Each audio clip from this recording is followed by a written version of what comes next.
Hello, welcome to session 11, Care of the Sick Child, Part 2.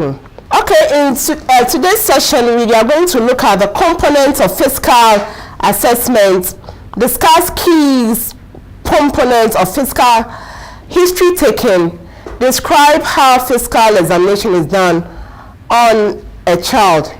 So that's a reading list. Physical assessment.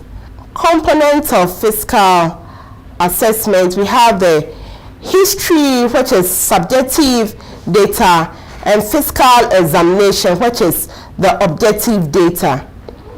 Let's look at the components of history taking. You have the biographic data, you have the chief complaint, history of presenting illness, pregnancy and delivery history, past medical history, immunization history, feeding or dietary history, developmental history, family and social history, and review of the system.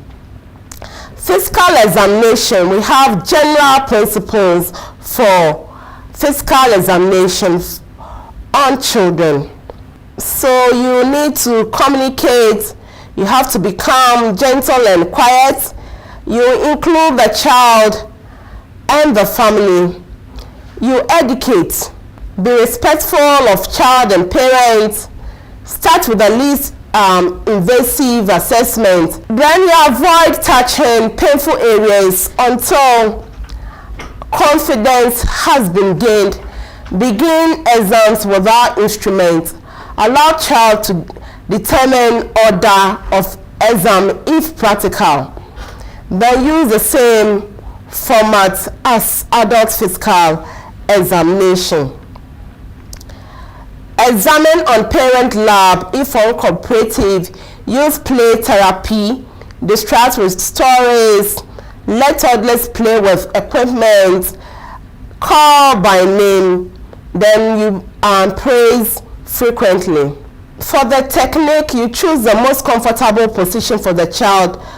Document examination finding exactly, precisely, accurately as soon as possible.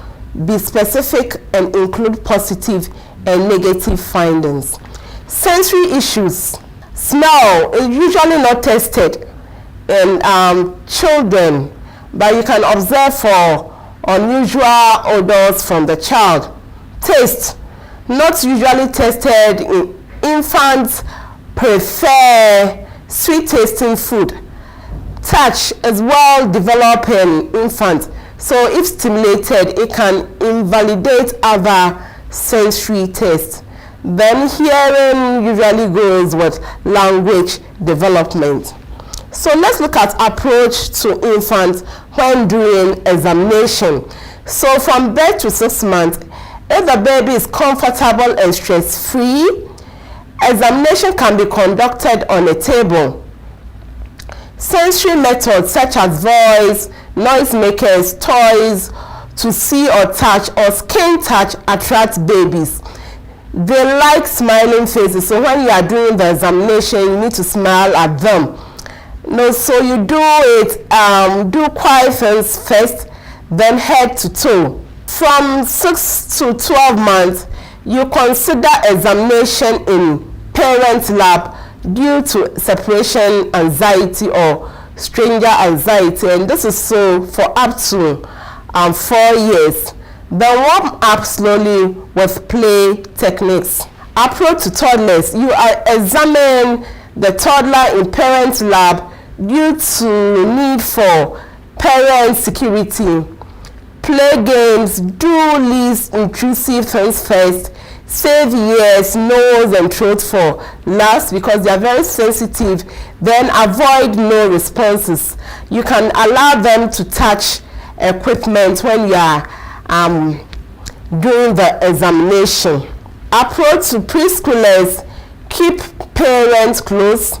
Some will cooperate with exam on table. You can also use dolls, animals, or parents to examine first. The magical thinking may cause fearfulness or thinking equipment is alive. Last semester we talked about animism. They think that objects are alive.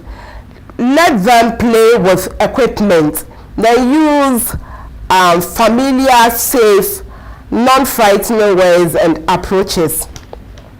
Let's look at school-age child. Do a head-to-toe exams. Address questions more directly to the child.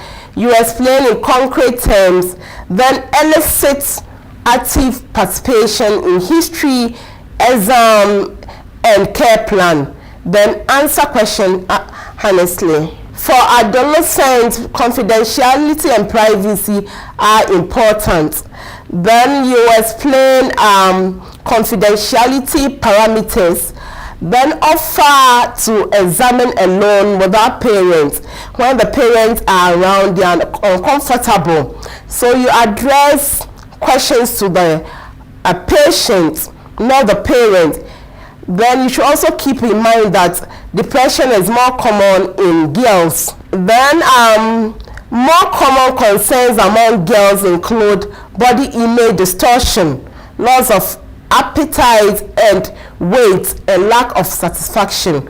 So more common concern among boys include irritability, social withdrawal, and drop in school performance. So you should keep that in mind when you are performing the exams. So the physical exam, we can start with growth measurement, vital signs, the general appearance, the skin, the head, the neck, the eyes, the nose, the mouth and the throat, the lung, the heart, the abdomen, the genitalia, the elimination, back and extremities, and neurological behaviors.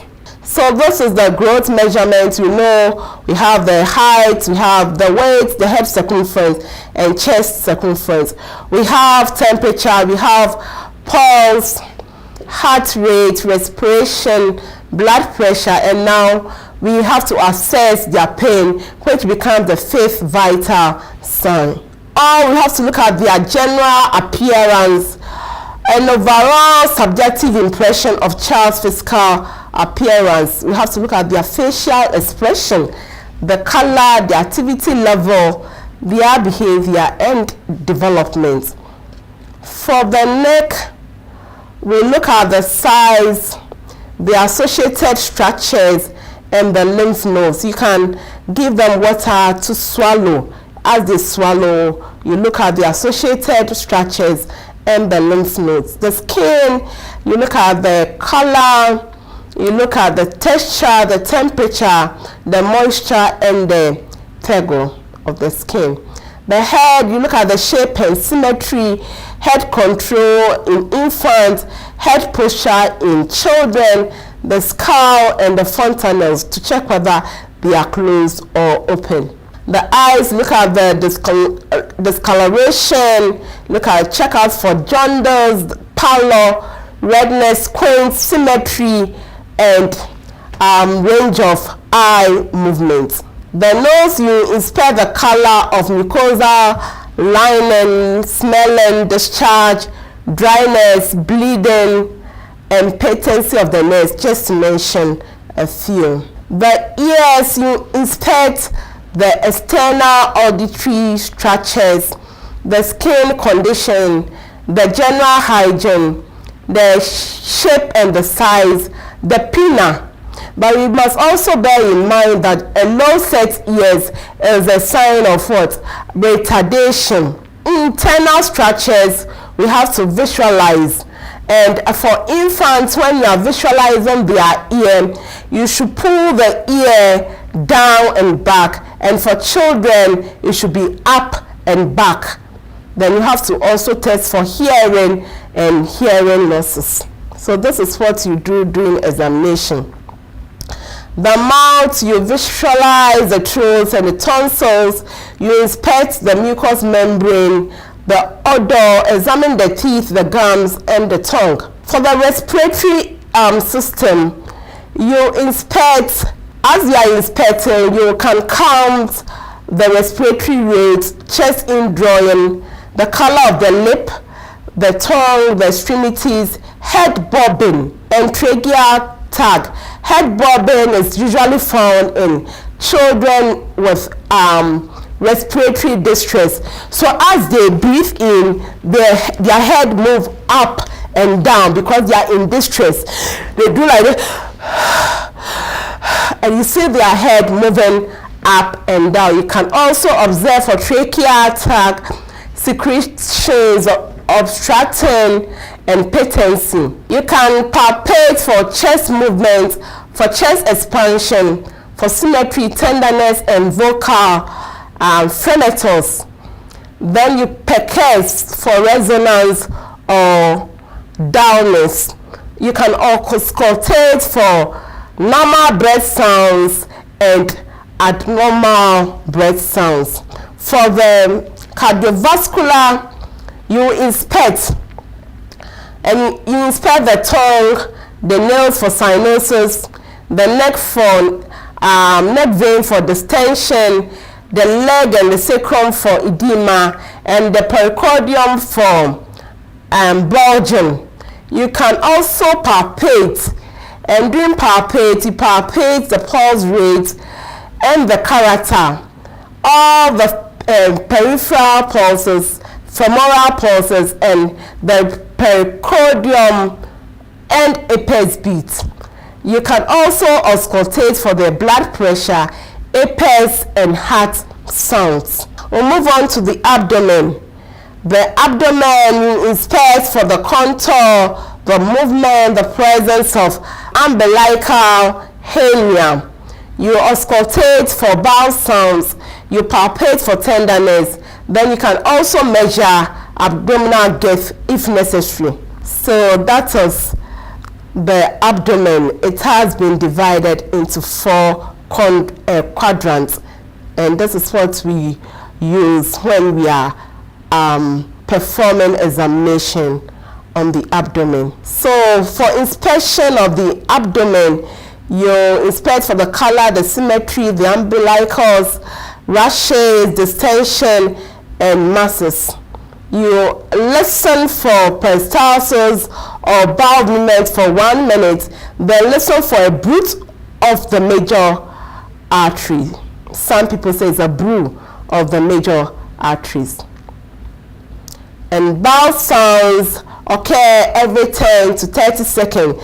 Listen in each quadrant long enough to hear at least 1 bowel sound.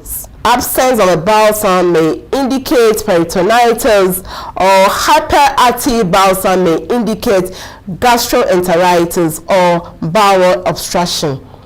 Still on the abdomen, you can palpate for masses, tenderness, distension, kidneys, femoral pulses.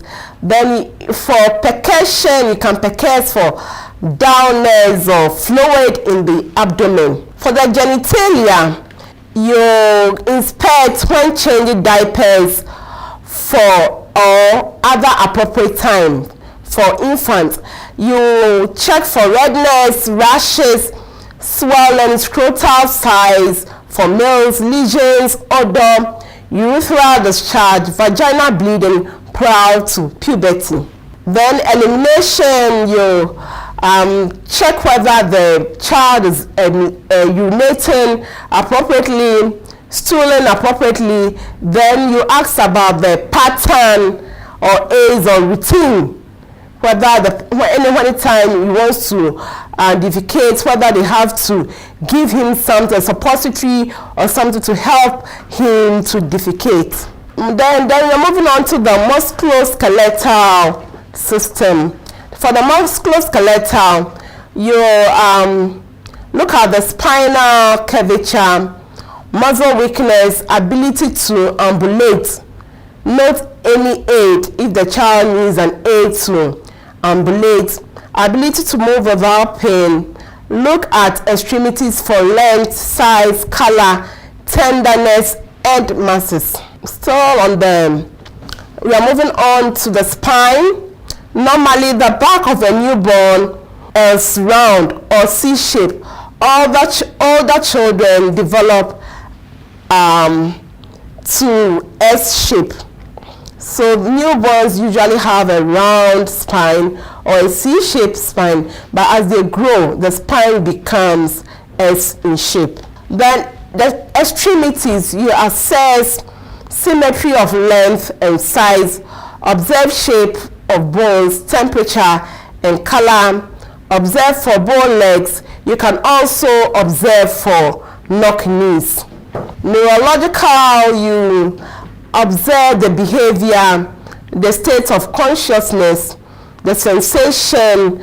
You can check for reflexes and cranial nerve testing when indicated. So you are expected to read on diarrhea diseases. Today we have looked at physical assessment of the child. We started with a history taking and we have done head to toe examination of the child. Thank you.